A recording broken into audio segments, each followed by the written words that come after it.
Well, here's an interesting example.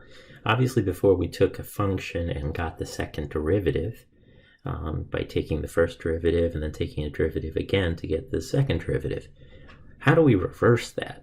So in other words, if I start with a second derivative and I'm asked to find the original function, how would I do it? Well, going from a derivative backwards is antidifferentiation or integration. And so here I'm going to have to do that twice. But more interesting here is that with integration, when you integrate, you get that plus c. Now, each time I integrate, I'm going to have to find out what that particular value of c is, and that's why I have these two values given, just like we did before. So let's see how this will work. All right, so if the second derivative is given, then I know I could get the first derivative by integrating the second derivative. So I would integrate 2 over x squared dx. To do that, I'd rather see it as 2x to the minus 2 dx, which if I now integrate, that was all just manipulation there. Now I would get 2x, integrating negative 2, integrating x to the minus 2, I'd add 1, so I get negative 1 over negative 1 plus c. All right, so one way I could write it is negative 2x to the minus 1 plus c, or I could also write it as negative 2 over x plus c.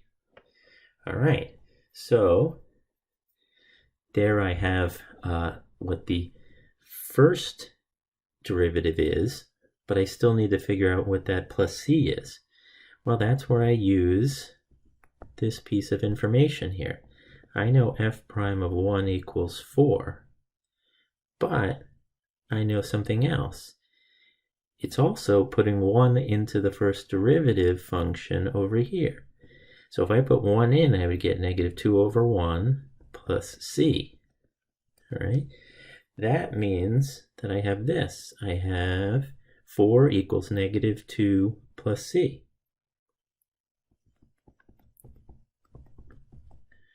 In other words, c is 6. All right, so my actual first derivative is f prime of x is negative 2 over x plus 6 with the constant filled in. What am I going to do now? Do it all over again. In order to get my function, I'm going to have to do the integral of the first derivative. I'm going to have to integrate negative 2 over x plus 6 dx. Now normally, this is the only case where I would not bring that x up and put it to a negative power, because what I have there is really negative 2 times integral of 1 over x. But that we said was ln absolute value of x. And then integrating 6, I get 6x. And then I get another constant. So here I'm going to call it constant d, just so it doesn't get confused with the c I used before. All right, well, now I need my other piece of information. F of 1 is 3. F of 1 equals 3, but it also is when I put 1 into this function here. So negative 2 ln absolute value of 1 plus 6 times 1 plus d. But that is 3 is negative 2 ln 1. Now ln 1 is 0, so I get 0 there, plus 6 plus d, telling me if I solve that for d, I get d is negative 3. So now I can go back to what I had here and fill in the d. So f of x is negative 2 ln absolute value of x plus 6x minus 3. And there is the one specific function whose second derivative is given here as 2 over x squared, and whose first derivative at 1 is 4 and whose function value at 1 is 3. So what we've actually done here, interestingly enough, is we solved a differential equation. That's what a differential equation involves. It's an equation that has a derivative as well as possibly having variables and the function as well. So we solved a differential equation, and specifically we solved what's called an initial value problem, because we solved a differential equation where we are also given values. All right, so that's something you would study in a differential equations course, and that's another interesting use of integration. All right, so remember where we talked about particle motion, the physics of it, as a nice example of the type of things that you can do with differentiation, talking about, going from position to velocity to acceleration. Well, that's where we saw that if we let s of t be position, and then we take the derivative of s of t, we get velocity, because velocity is the derivative of position.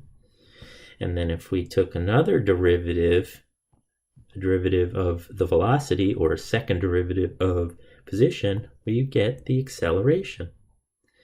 So that's what we're doing here.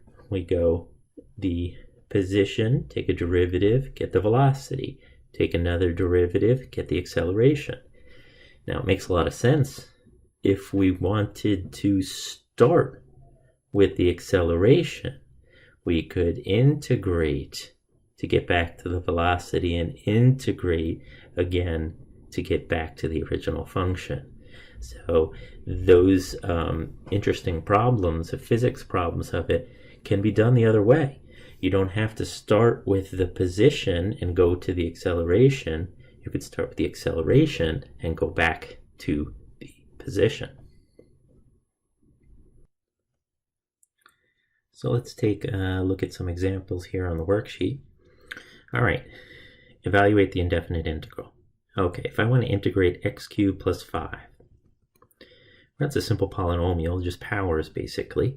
So x, add 1 to 3 is 4, divide by the 4, x to the 4th over 4, plus 5 you would get from 5x, and then always add a plus 8.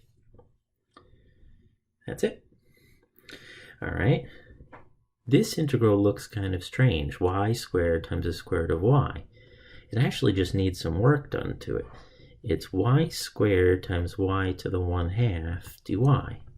Okay. So that's actually, so y squared times y to the 1/2. I'm multiplying two things with the same base. I add the exponents. That would be y to the 2.5, which is 5/2 dy. And now this problem doesn't look so bad because it's just a power. So if I wanted to integrate this, I add 1 to the power, so that would give me 7/2, and I divide by 7/2, the same thing as multiplying by 2/7, and then add c. Done. Okay, and let me look at the next one. We'll pick that up in the next episode.